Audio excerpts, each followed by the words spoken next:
আসসালামু আলাইকুম সবাইকে, আশা সবাই ভালো আছেন। ঈদের এই ছুটি এবং রমজানের ছুটি নিয়ে কিন্তু অনেকের অনেক বড় একটা ভ্যাকেশন হয়ে গিয়েছে।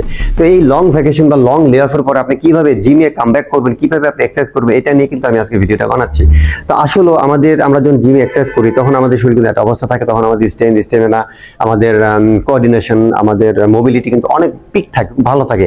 আর আমরা যখন জিম করি না তখন কিন্তু আমাদের শরীরগুলি, আমাদের এই যে অবস্থাটা, এইটা কিন্তু একদম কমে যায়।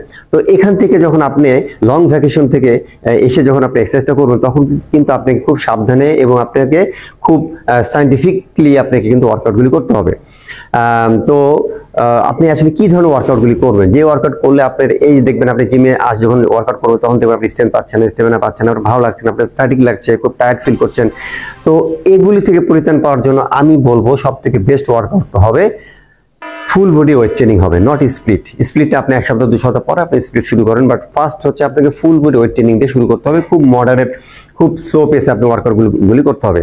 ফুল বডি ওয়েট ট্রেনিংগুলি আসলে কোনগুলো, সেগুলো হচ্ছে আপনার যেগুলো হচ্ছে মাল্টি জয়েন্টে হিট করে, যেমন হচ্ছে চেস্টের জন্য হচ্ছে বারবেল বেঞ্চ চেস্ট প্রেস কিংবা বারবেল ইনক্লাইন চেস্ট প্রেস, তারপরে হচ্ছে শোল্ডারের জন্য যেমন ডাম্বেল কিংবা বারবেল ওভারহেড প্রেস, তারপরে হচ্ছে ব্যাকের জন্য হচ্ছে any kind of row, barbell bent over row বা ডাম্বেল বেন্ট ওভার রো কিংবা লেট পুল ডাউন কিংবা পুল আপ।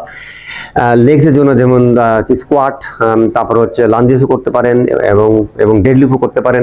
তো এই ধরনের ওয়ার্কআউটগুলো আসলে এগুলো হচ্ছে একটা মাল্টি জয়েন্ট মুভমেন্ট, এটাকে কম্পাউন্ড ওয়ার্কআউট বলে। এই ওয়ার্কআউটগুলো যখন করবেন, সে ফর এক্সাম্পল আপনি যদি স্কোয়াট করবেন তখন কিন্তু আপনি কিন্তু আপনার হ্যামস্ট্রিং, আপনার গ্লুট সব কিন্তু আপনার অলরেডি মোটামুটি হিট হয়ে যাবে। তো আপনি কিন্তু আলাদা করে এক্সারসাইজ করার দরকার নাই। আর আসলে আপনি যখন ভ্যাকেশন থেকে কামব্যাক করবেন আপনি স্ট্রেংথও পাবেন না, সেজন্য আপনাকে খুব স্লো পেসে এক্সারসাইজগুলো করতে হবে।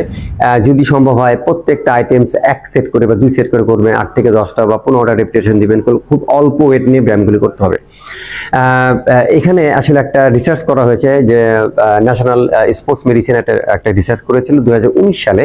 সেখানে তারা দেখেছে যে যারা স্প্লিট ওয়ার্কআউট করে তাদের থেকে যারা সপ্তাহে 3 থেকে 4 বার মাসেল হিট করে তাদের হাইপারট্রফিক ইফেক্ট অনেক বেশি, মানে তাদের মাসেল গ্রোথ কিন্তু অনেক বেশি। এই জন্য আমি বলছিলাম আপনারা যখন জিমে আসবেন আফটার লং লে অফ তখন চেষ্টা করবেন যে আপনি এই ফুল বডি ওয়ার্কআউট করতে। সেটা হতে পারে সপ্তাহে 3 থেকে 4 দিন কিংবা 5 দিন। আমি বলবো 3 থেকে 4 দিন ফর 1 to 2 উইকস ইজ ওকে।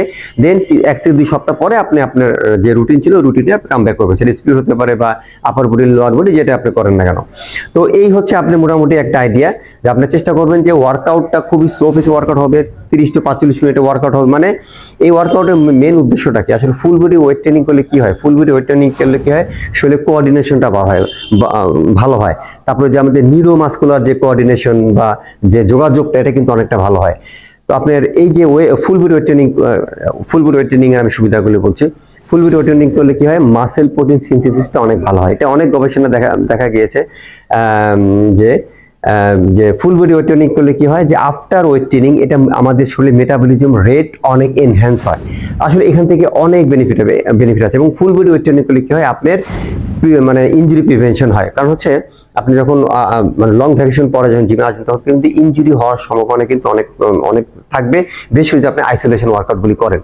আপনি যখন শোল্ডারের ব্যায়ামগুলি করবেন, শোল্ডার বা যেমন বারবেল ওভারহেড প্রেস বা ডাম্বেল ওভারহেড প্রেস করবেন, তখন কিন্তু আপনি মোটামুটি ফ্রন্টেল ডোমিনেন্ট যদিও এটা, বাট সাইড এবং রেয়ার হালকা লাগবে। আপনি যখন ডেডলিফট করবেন, ডেডলিফট একটা অসাম ওয়ার্কআউট, এটা ফুল বডি ওয়ার্কআউট। এটা আপনি আপার body, lower body, back muscle, shoulder, chest সব জায়গায় কাজ করবে কিন্তু। তো এই জন্য আপনাকে এই স্পেসিফিক এই ধরনের ওয়ার্কআউটগুলি বেছে নিতে হবে, যে ওয়ার্কআউটগুলো হচ্ছে মানে কম্পাউন্ড মুভমেন্ট, যেগুলি করলে আপনি ফোর্স জেনারেট হবে অনেক বেশি, এবং আপনার শরীরে কি হবে, ব্লাড ফ্লোটা খুব ভালো হবে। এবং আপনি কি হবে, আপনি প্রতিদিন আপনি কিন্তু প্রত্যেকটা মাসেল কিন্তু হিট হয়ে যাচ্ছে। এবং সপ্তাহে 3 থেকে 4 দিন যদি করেন তাহলে দেখবেন এখান থেকে আপনি একটা হলিস্টিক একটা মানে রেজাল্ট পাবেন। তো এটা ছিল আজকে ভিডিও। সবাই ভালো থাকবেন। আসসালামু আলাইকুম।